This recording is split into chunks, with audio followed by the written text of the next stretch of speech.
Alright, so yan po mga Lods, magandang araw po sa inyong lahat. Sa mga kababayan ko nga po pala dyan sa Pilipinas po, magandang araw po sa inyong lahat. Bale sa araw na ito nga po pala mga Lods, ang i-repair po natin ay microwave na lang po tayo mga Lods. So meron po tayong microwave dito mga Lods. Bale, gumagana po siya pero hindi po umiikot yung kanyang blower po sa likod.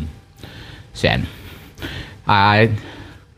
Bago nga po pala tayo mag-umpisa, para sa mga hindi pa po nakapag-subscribe po, pag-subscribe na lang at pindutin yung notification bell sa baba po para lagi updated sa mga susunod na video na ina-upload ko. Alright, tara, umpisahan po natin. So okay, ito na po yung ating microwave mga Lods.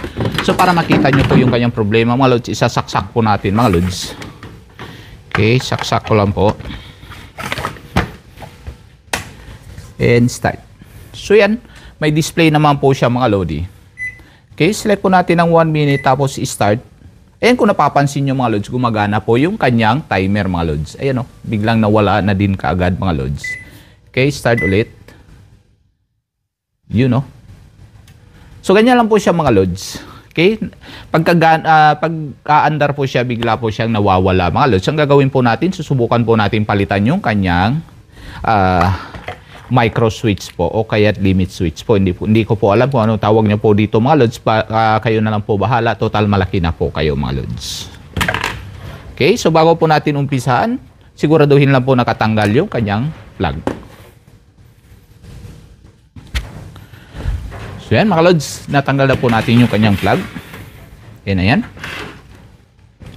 Okay, so dito po yung kanyang switch mga Lods. Tanggalin po natin. Okay. Yan. Ito po yung unang switch niya mga Lods. Ayan o. Tigas na po siya mga Lods. Okay. Bubunutin lang po natin mga Lodi.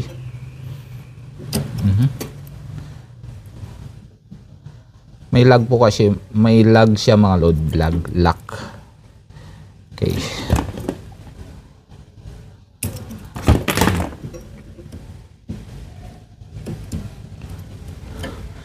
Okay, so ito po yung tinanggal natin mga Lods. So ito yung ipapalit po natin. Ayan o. Tumutunog po siya mga Lods. Ayan, i-plug lang po natin mga Lods. Yun. So ibalik po natin ulit tong switch niya mga Lodi. Siguraduhin lang nakapasok po sa kanyang butas mga Lods.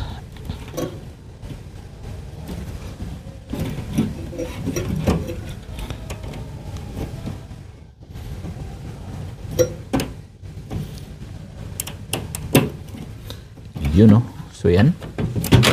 And dito po sa baba mga Lods, tatanggalin din po natin yung sa baba. Yun o. Patay po siya mga Lods. Okay. Tanggalin po natin. So yan. Ito po ang ipapalit po natin mga Lods.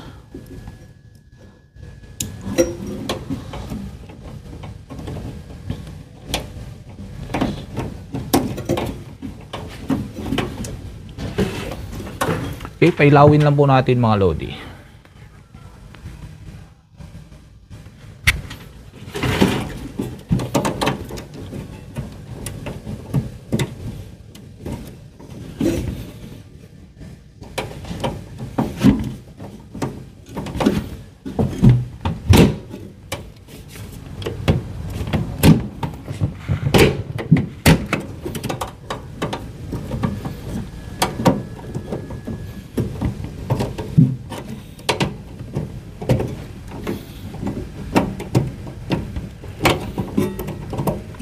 Medyo mahirap po yung sa baba ilagay po mga Lods. Pero pipilitin po natin. Lahat naman mga Lods makukuha sa pilit. Yun o. So mga Lods, ilagay na po natin yung switch niya mga Lodi. Test po natin yung switch niya sa ilalim. Okay, sa ilalim tumutunog naman mga Lods. Ayan, ayan. Try po natin i-plug mga Lods kung okay na ba siya mga Lodi. Okay, off ko lang po yung ilaw. Yun. So ngayon, ulit po natin sa 1 minute. Yun o.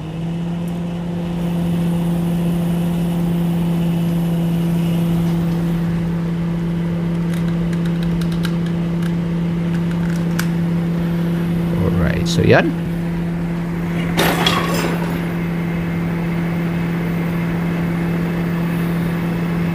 gumagana na po siya mga lods. Although wala po siyang ilaw mga lodi, dahil hindi po natin napalitan yung bombilya mga lods.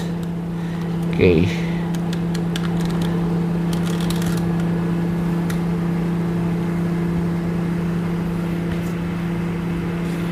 So antayin na lang po natin matapos yung 1 minute mga lods para sigurado po mga lodi.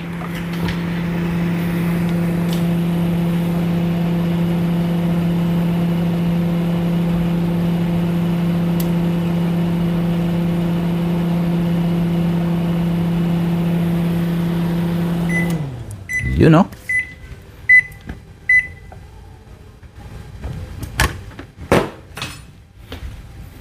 So yan. So bali ang napalitan lang po natin mga lods, yung dalawang switch lang po na door switch niya po. Ang problema po kung bakit ayaw po umikot yung kanyang blower po o kaya yung pan ng ating microwave mga lods. So bali yun lang ang problema mga lods. At bago nga po pala ako magpaalam, kung hindi pa nakapag-subscribe, pag-subscribe na lang, pindutin yung notification bell sa baba po para rin updated sa mga susunod na video na ina-upload ko. Maraming salamat. Stay safe, stay creative. God bless you all. Bye-bye.